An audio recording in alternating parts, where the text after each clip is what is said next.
राम राम मेरे समस्त किसान भाइयों ने।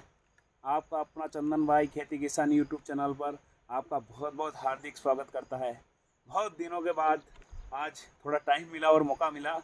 आज क्यों ना मेरे किसान भाइयों को शेयर कर दूं थोड़ी सी बात जो कि मेरे मन में बहुत दिनों से अटक रही थी।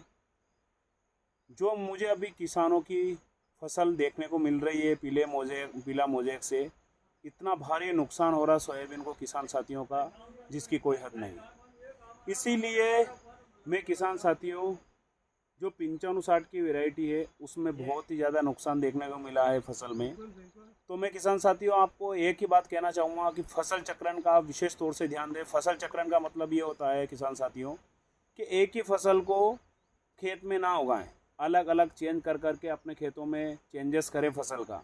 जो कि 5560 वेराइटी है, आप अधिक मात्रा में इसको हर साल लगाते रहेंगे तो इसमें क्या है कि रोग उत्पन्न होता है और इसमें इसका उत्पादन बिल्कुल कम हो जाता है। तो किसान साथियों, आपकी वेराइटी आप चेंज कीजिए और फसल को अलग चेंज कर करके लगाइए। कभी आप मक्का लगाइए, कभी मूंगफली लगाइए, कभी आप दूसरी वेराइटी का सोयाबीन लगाइए। उससे क्या है कि आपको जो ये पीला मोजेक और ये जो रोग आया है आपकी बार, इस रोग से आपको थोड़ा बहुत निदान मिलेगा।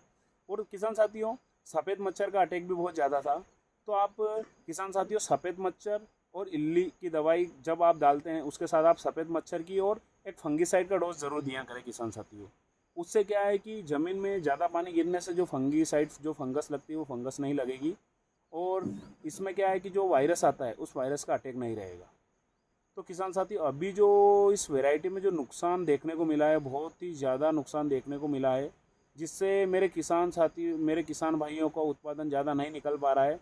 उनको मतलब जो उनने खर्च किया है वो खर्च का पैसा भी नहीं निकल पा रहा है।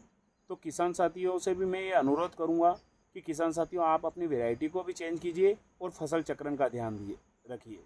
और किसान साथियों, जो आप डीएपी का जो इस्तेमाल करते हैं, एनपीके 12 32 16, आप उसका इस्तेमाल कीजिए। और उसका इस्तेमाल जो आप कीजिए तो उसको 15 किलो बीघा से उसका इस्तेमाल कीजिए। आप ज़्यादा से ज़्यादा इस्तेमाल करोगे तो भूमि क्या है, कठोर होती जा रही है। आप ज़्यादा डीएपी दोगे तो उससे क्या भूमि की कठोरता आ रही है, उससे उत्पादन आपको आगे जाके नहीं मिलेगा। शुरुआत में तो मिल जाएगा लेकिन आगे जाके नहीं मिलेगा।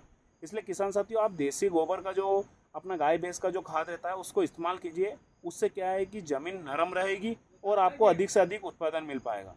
और 5 किलो प्रति बीघा सल्फर का आप इस्तेमाल कीजिए किसान साथियों, जिससे कि ज़मीन की उर्वरक क्षमता भी बढ़े और जो बीजों में कीट लग रहे हैं वो कीट ना लगे। इसलिए 5 किलो सल्फर प्रति बीघा का इस्तेमाल कीजिए। जय श्री राम, जय जवान, जय किसान।